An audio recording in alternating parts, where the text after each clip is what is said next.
Well, let's see how that all came about. I had never stopped communicating with WWE, and the WWE had never stopped communicating with me. And basically, I was in contact with Vince regularly. We were friends, and we're still friends. And if I saw something on TV I liked, I might send him a text or something like that. Kevin Dunn and I are friends from OU football. He's an OU football fan. A lot of people don't know that. And so that was kind of our link. And Triple H, one of the guys I signed, and he's done pretty well for himself there, like a lot of the guys that we are fortunate enough to get under contract. So I just, moved on. They didn't have a spot for me at that point in time, and that was cool. I had plenty of work to do. I really reinvented myself, and I had plenty of projects to work on. But my wife, God bless her, really wanted me to go back to the home team, as she called it, because my wife and I got together in the late 80s, and but I was a WCW guy then, and then I went to WWE in 93, and then she and I got married in the fall of 93. So during our whole marriage, I was started out as a WWE guy, and we worked our way through the ranks there, and with a couple of setbacks, but we endured, didn't quit, and so she was really the catalyst for keeping me motivated to do that, and she was right. I mean, I wanted to go back, get my jersey back, and go play a little bit. I had some what I felt like to be unfinished business. So Kevin Dunn and then working through Vince was very, very instrumental in me coming back. And so it was the Friday night before WrestleMania. This was a week after my wife got killed. I signed my contract. They were negotiating. My manager, Barry Bloom, who represents a lot of guys, represents Goldberg and Jericho and Foley, I think, and maybe there's others. But anyway, we got our deal done, and I signed that contract on Friday night, got it notarized, and then they told me, I think it was on Saturday, day before WrestleMania, that Vince wanted me to work a match. And I said, no problem. What time do I need to be there? And I went there, and I found out on Saturday that they wanted me to work the Undertaker's match, and by the way, it's going on last. So I was very honored that Vince had picked me to call that match with Cole and JBL. So it was the best. It was a great way to get put back on the team, and we kept it under wraps as best we could. But so many guys, so many leaks. Guys calling me that, can you give me your story? Can you give me the scoop? All this. And it got to be ridiculous. I mean, the wrestling websites and guys that have podcasts like you guys and me. Oh, I got to have a story. What's the deal? I hear this, I hear that. Well, I didn't answer those calls. I didn't want to feed that monster. Let somebody else feed it, because there's plenty of guys that love to do that, and it would want to be me.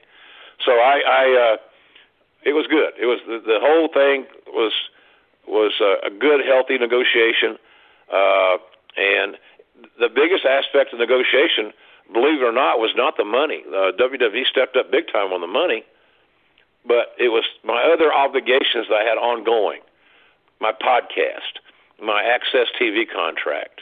My book was in the process of being written and so forth.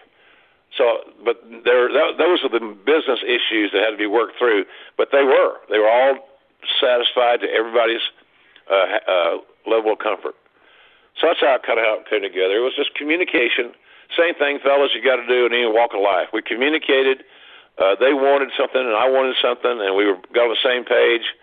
And I'm really glad. I don't expect to ever not be a part of WWE at this point in time in my life.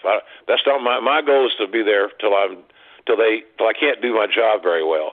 And I'll tell you, with the social media like it is and everybody's sensibilities as they are, the last thing I want to do is overstay my welcome and be an embarrassment to my body of work. I'm not going to let that happen. And so I plan on being a WWE guy for the duration. And in a perfect world, if I was allowed to do it, I don't know that I'm not, don't know that I am, I'd love to be able to continue to do my Access TV work because I think it keeps me sharp. It keeps me to call a lot of matches. It's a couple, 3 days a month is all in L.A. Not a bad place to hang your hat.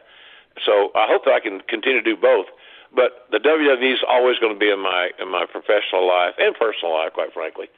You know, my wife was a big part of the success of that Attitude Era. People don't even want to talk about sometimes because it's just not it's not timely. I don't know. But, you know, she was really a great coach's wife, so to speak. And so I have a vested interest in that company in a lot of ways, a lot of areas. And I feel like our contributions in my run there were significant in the foundation of this new publicly traded company, and I'm proud of that. So I want to continue to contribute. And right now, you know, if I can help a Nigel McGuinness or a Lita or anybody else on commentary, I'm excited about that opportunity. It's like building a roster, helping build an announced roster, like I helped build a talent roster back in the day. So it's all good stuff, and I need this right now. I need to stay busy. I need to stay healthy, mentally healthy, physically healthy, because, you know, I lost my partner. I lost my best friend 30 seconds from our garage, 30 seconds from sitting right now, to a guy that was not paying attention. He's driving, and he ran over her in a 2000 Mercury Marquis, and she was on a Vespa. And when I say he ran over her, I mean he ran over her and caught the bike and her underneath his car, and it was absolutely horrible. So I got to get over that. I got to get past all that stuff.